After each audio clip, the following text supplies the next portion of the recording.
subscribe.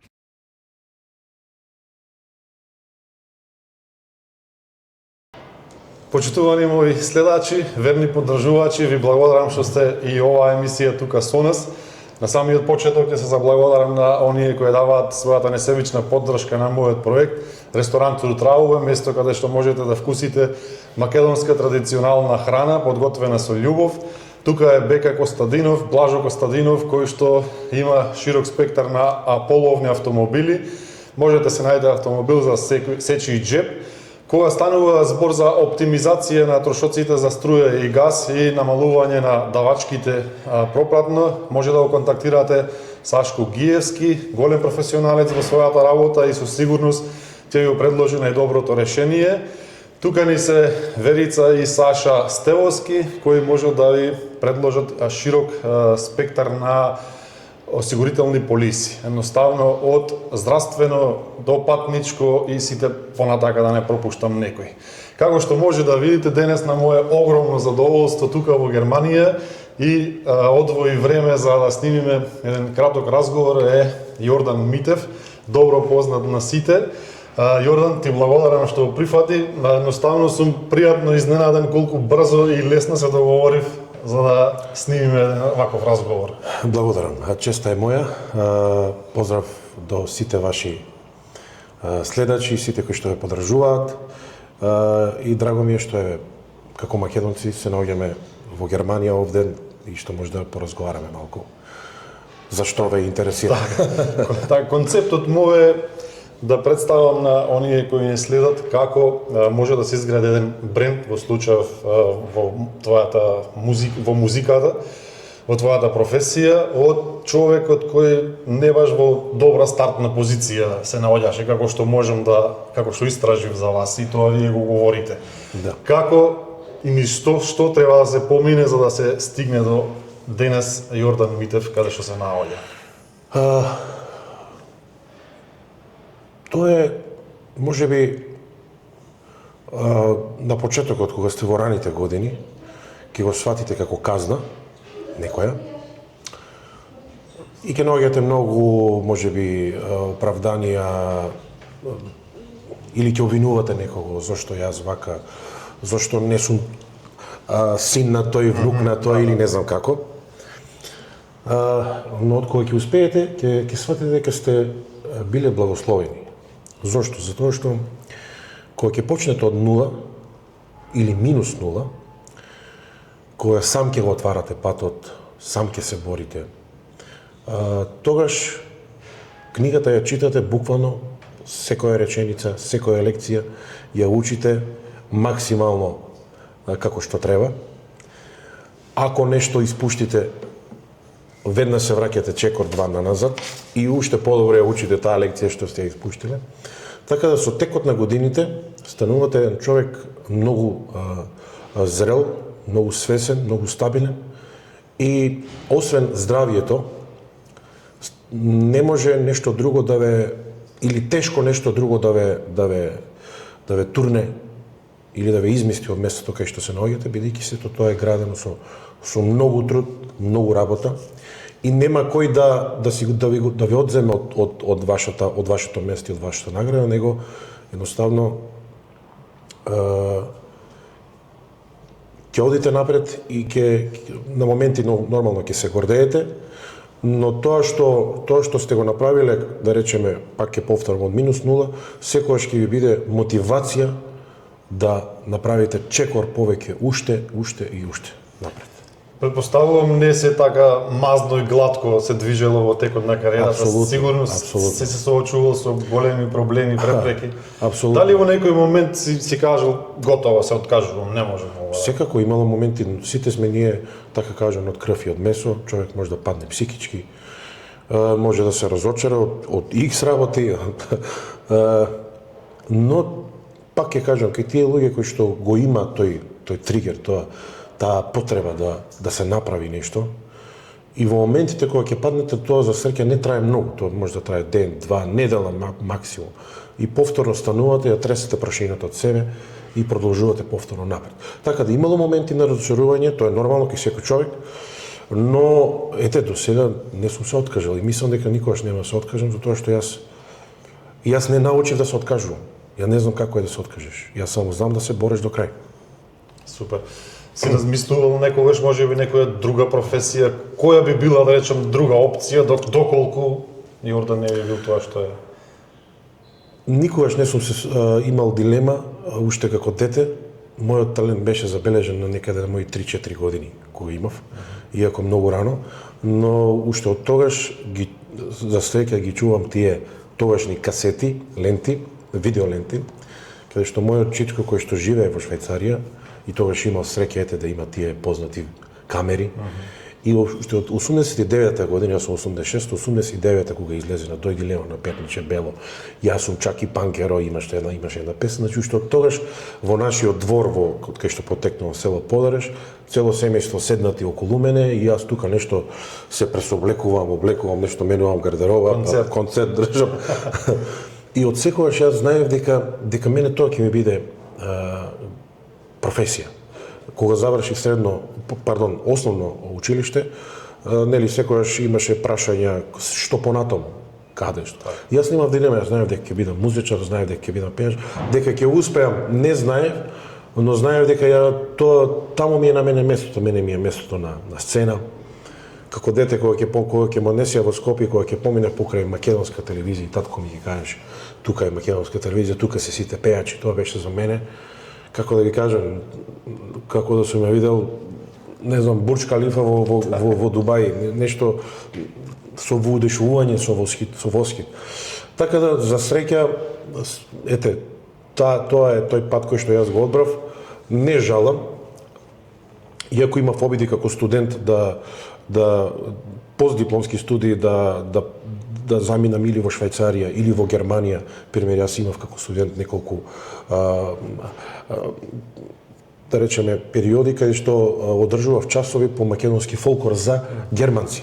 Бидејќи има доста овде во Германија луѓе кои што се заинтересирани за балкански фолклор, вклучувајќи го и македонски фолклор. И уште тогаш пред, да речем, можеби повеќе од 15 години создадов доста пријателства овде, па имаше некоја идеја да магистрирам овде, постдипломски, не знам што, но пак некако патот вртеше и повторно ме остави во Македонија до ден денес.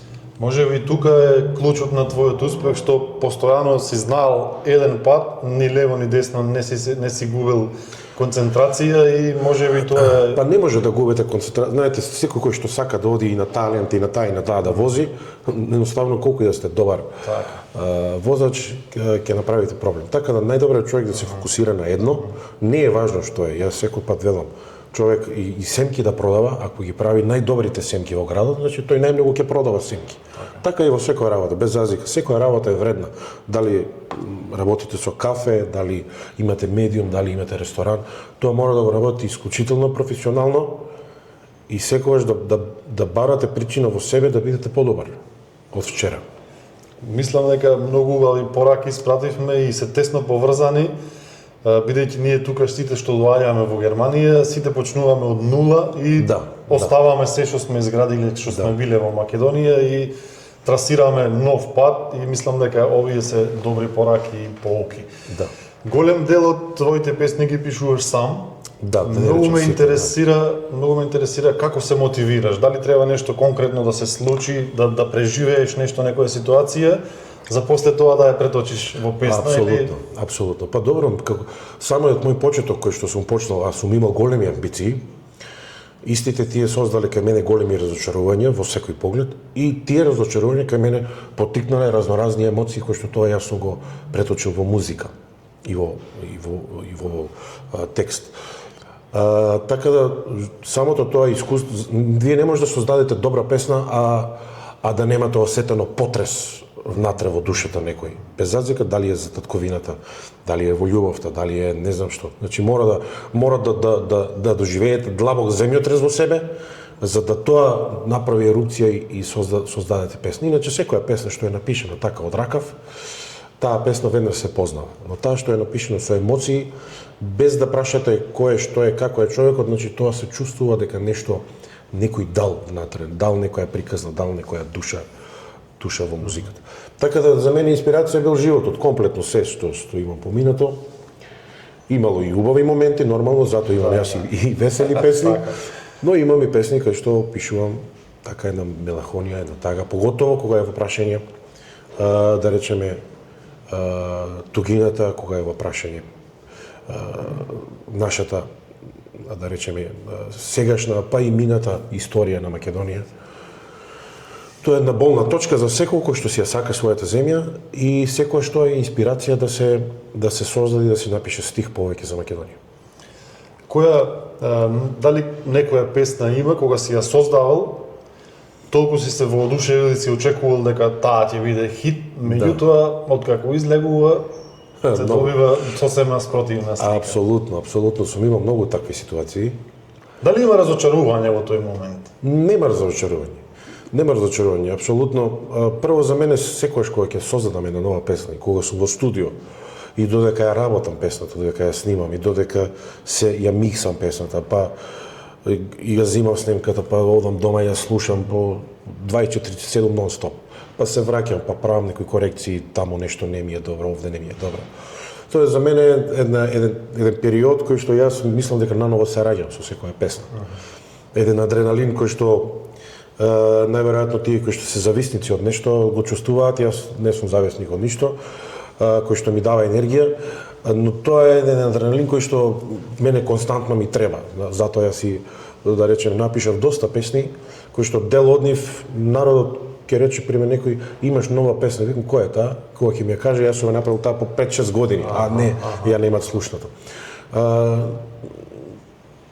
Знаете, кај нас во Македонија има многу луѓе кои што сакаат да се занимаваат со музика, но едно е да сакате, друго е да можете и на тоа вистински да се посветите. Талент како талент, да не речам секој, но секој втор човек го има. Дали повеќе, дали помалку. Не мора да е во музика, во фудбал. Секој втор човек може да игра фудбал, топката, дресот и ајде. Меѓутоа, тоа не значи дека сте професионален фудбалер. Тоа не значи дека може да играте во Реал Мадрид или не знам каде. Значи, професионализмот бара некои други правила, некое големо посветување.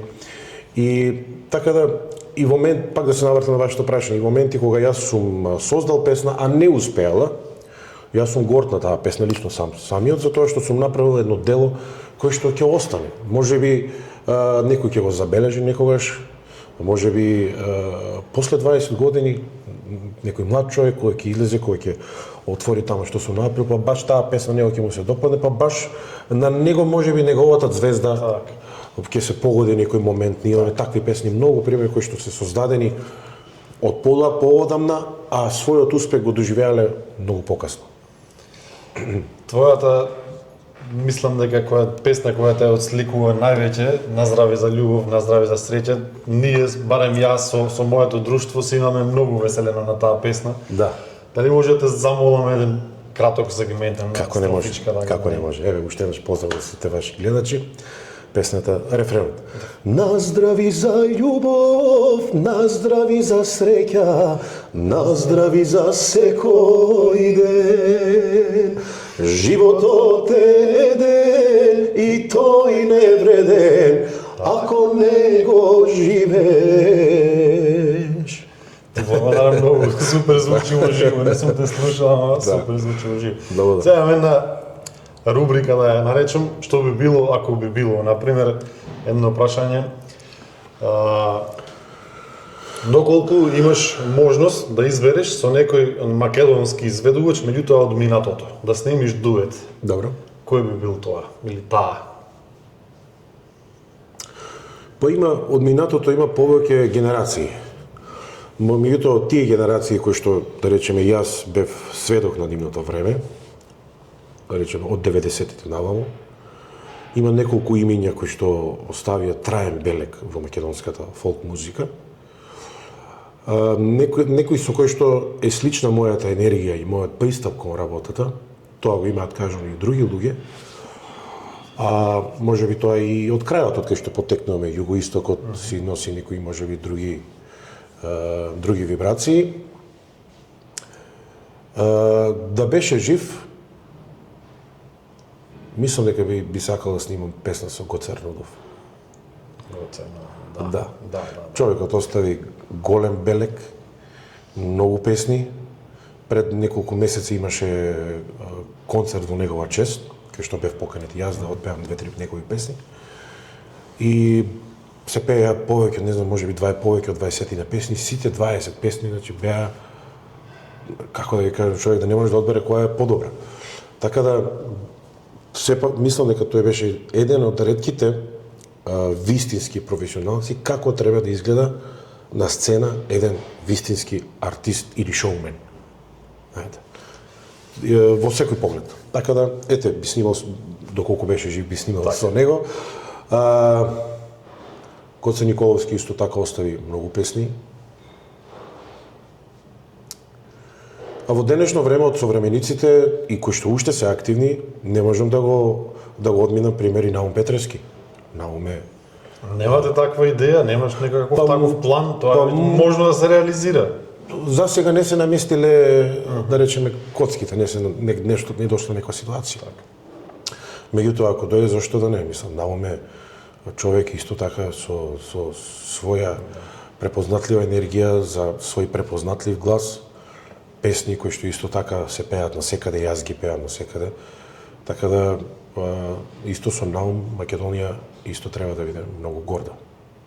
Така да не ме разберете погрешно, ние имаме сите кои што ставиле трага се на некој начин, да речеме, своји и препознатливи, но тие се така, да речеме, неколку луѓе кои што сепак од најдобрите се издвојуваат најдобрите. Дојдеш понуда да ја представуваш Македонија на Евровизија, меѓутоа ти вика да избереш друг жарм освен овој што го имаш. Кој би бил тој?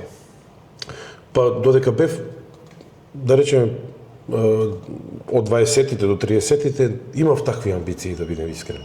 Можеби амбициите беа преголеми од моите можности, затоа што знам во поголем процент како се оди на таа Евровизија.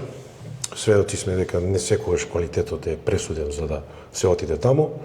Најверојатно функционираат и некои други канали. Но ако би имал таква можност, секако тоа би било некоја комбинација од поп со фолк, каде што ќе биде во голема мера презентиран македонскиот фолклор. Но на еден многу помодерен начин. Тоа имаме такви примери во историјата на конкретно на тој фестивал, каде што тие што знаеа како тоа да го направат, знаеа на многу интелигентен и многу умешен начин да се представат модерно, меѓутоа да си ја представат својата земја, својата култура, својата носија и така натаму. Сега кога доаѓав на вака имав 2 часа пат и ќе преслушав голем дел од твоите песни, меѓутоа твојата најнова песна, Ќерка, да. Стварно мене ми разбуди некои силни емоции, бидејќи јас од скоро, да кажам, од пред 2 години јас сум родител и нека ви е со среќа, фала исто и вас, честитки. Благодарам. Стварно се гледа таа емоција таму, дури до солзи ми дојде. Прашањето ми е дали ти кога ги изведуваш твоите песни некогаш на настап си пуштил солза? Апсолутно. Имало многу ситуации такви. Имало ситуации за време на настап кај што додека пеам ќе се создаде некоја сцена со солзи, дали помеѓу детето и родителот или нешто друго, а јас во исто време пеам и тука сум пример до нив, па јас морам некако дали да се свртам, дали да гледам лево десно, некако за да можам да продолжам да пеам. Имало такви ситуации. Имало ситуации додека сум пишувал песни, пример, конкретно и додека ја пишував и Назави за љубов, првата строфа ја пишувам со рефрен и јас самиот заплакав обично ги првите идеи ги поставувам на пијано, на клавир. Самиот заплакав, пошто тоа е, знаете, кога ќе ви дојде некоја идеја за нешто, вие тоа не може да седнете и ај сега ќе пишувам песна. Тоа не оди така. Тоа треба од некаде доаѓа, не знам јас од кај доаѓа, некој ќе светне нешто и ќе го напишете. Имало ситуација кај што сум рекол, чекај, ајде ќе го чувам во глава, ќе го напишам покасно и готово. Тоа после замина и не може да се врати како идеја. Но таа идеја лично го фатив тој сигнал и кога ја напишав, кога ја поставив, ми дојдоа солзи и реков, ова мора да е нешто добро. И така се покажа како песна која што според мене нема рок на траење. Таа може да се пее и после 50 години и да ја има истата порака, истото значење, истата енергија. Нема поделби помеѓу луѓето на вакви, на онакви, а сепак е на македонски јазик. Јас имав многу понуди, пример, песната да ми ја земат во Србија, да ми ја земат во Хрватска, и јас го одбив тоа, за, можеби за сериозни суми, го одбив тоа се со цел таа песна да остане препознатлива за еден млад човек кој што функционирал и делувал во тоа време и го напишал тоа на наш јазик македонски, на кирилица. Тоа е многу важно, бидејќи ние со нашите дела оставаме траен белег, како за самиот уметник, така и за нашата култура. Имав само една отстапка.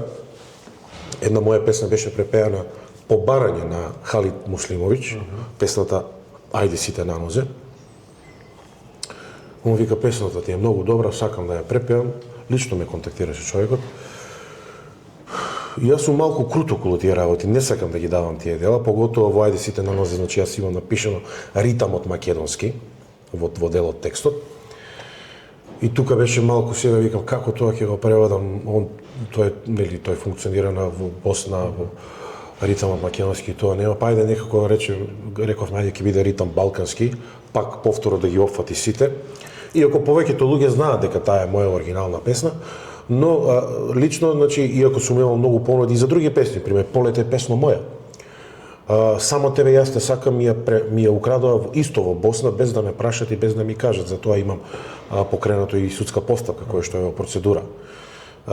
Една песна ми имаат земено во Романија, Кажи да моја најмила. Така да полека ми бегаат од раце некои работи и јас упорно се борам, иако ние потекнуваме во таква земја каде што можеби не ни е многу силна страна законот и тие работи, значи треба човек многу да... Не сте заштитени. Па не сме заштитени, мора човек многу да биде многу упорен и прашање дали ќе се одбрани. Но барем покажав отпор према одредени луѓе да знаат дека не сме ние, така кажано, народски село без кучиња. Така. Сега уште неколку кратки, брзи прашања со одговори и на крај сакам да финишираме со уште една песна. Да. Село или град? Село или град? Пред 2 дена разговарав со еден многу успешен човек кој што исто така потекнал од село. И нашиот заклучок беше, вика Јордан, ние ќе си го фалиме селото, ама ипак градот си е, вика, град. Тука е се, тука има можност за развој, така да ќе го фалиме селото, ќе се трудиме да одиме во селото. Јас сум многу присутен во моето родно село. Сепак градот е центарот на многу случувања и треба да се прави баланс помеѓу двете работи, доколку е можно. Рано станување или доцна легнување? Кај мене е повеќе доцна легнување, меѓутоа и рано станување. Кога ќе ми се јават некаде во 8 часот, кога ќе ме добијат на телефон, сите се зачудени мисли, вика ти спиеш. Викам, ако легнувам касно. Особено сега и со бебе, со мало. Така да кај мене е комбинација од двете. Настап на отворено или во сала? Салата си има посебна, тука е концентрирана енергијата на едно место и сепак предност ќе давам на сала. Лето или зима? Иако сум јас роден во лето, во август месец, сепак многу топло знае да ми биде проблем. Така да зимата, зависи каква зима, со снег е убаво, ако има Поблага зима. Ако има дожд е така. Но ете да речем и двете. Кебапи или сарма? Кебапи. Тешко е да се избере. Кебапи, а ако сарма само ако има направено мајка ми. Гитара или пијано? Односно, кавал или пијано? Јас ги свирам и двата инструмента, се прекрасни.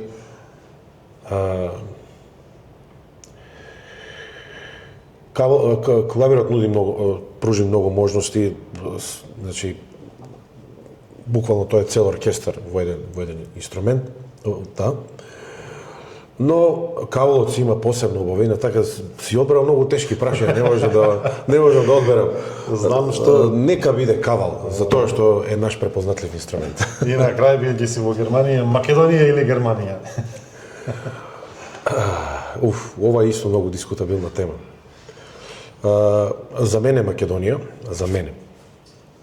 Но морам да потенцирам, јас сум еден од привилегираните, можеби, што може да живее во Македонија и да функционира и да оди и таму и ваму и сето што правам да правам.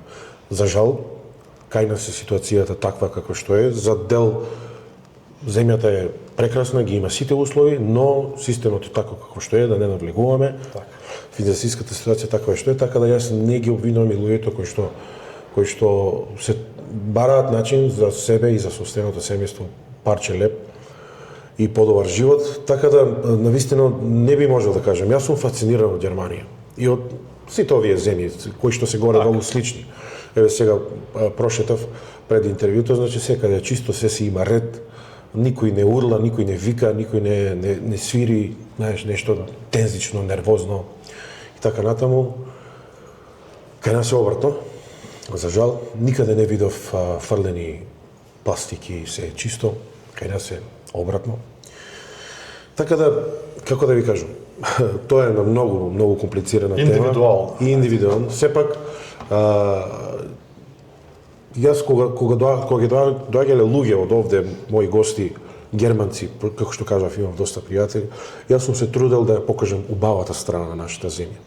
И ако ги погледнете сите мои видеозаписи, значи јас немам скоро нема кај што немам снимано видео, кај што се препознатливи нашите убави места низ државата, и тоа беше моја цел. Тоа не било од никого, ниту, не знам, поддржано од министерство таму, но тоа било моја лична иницијатива, моја лична сатисфакција да ја покажам мојата земја во најдобро светло, затоа што сум имал прашање кога доаѓале германци, ги возам низ Македонија и се на нив не им е јасно зашто патот има дупки, зашто се трошат пари на ова, а не се троши на ова, или не знам како. И некогаш сум дојгал до ситуација кај што срам ми е да дадам одговор. Така да се трудам да ја покажам убавата страна, иако ние имаме многу за работа кај нас да ја направиме. И многу убавени, позитивни работи, не е се така. Апсолутно, но тие убавени мораме да ги негуваме, мораме да ги презентираме на најдобар начин, на современ начин, бидејќи времето пред 30 години и сега не може да биде исто, знаете. Затоа сме ние овде младите кои со музика, кои вие со портал, со медиум, сите што можеме да направиме, секој да стави по едно камче во мозаикот од себе и да го направиме тој мозаик поубав. Ми останува уште да ти се заблагодарам. Беше наистина чест и пријатно да поразговарам со тебе. И на крај уште да поуживам уште некоја строфа. Благодарам, ми беше чест и задоволство на мене. Уште еднаш поздрав до сите ваши гледачи. Многу успех во вашата работа. Благодарам. Друга песна. Па една од исто доста бараните песни е например Ај што мерак имам, бабо, ај што мерак имам, ај што мерак имам, бабо, железар да бидам. Ај што мерак имам, бабо, железар да бидам. Или пример, срце ми е полно и душава од твојата убавина, како мирис на город цвет мене ме опива. Нема никој душо на овој свет посреќен од мене, нема двајца млади влюбени со таква љубов голема. Браво. Ке да видат германците овде, ќе кажат што се распределува. Благодарам вас што останате до крај, се надевам дека беше многу интересно и забавно. Поздрав. Поздрав до сите.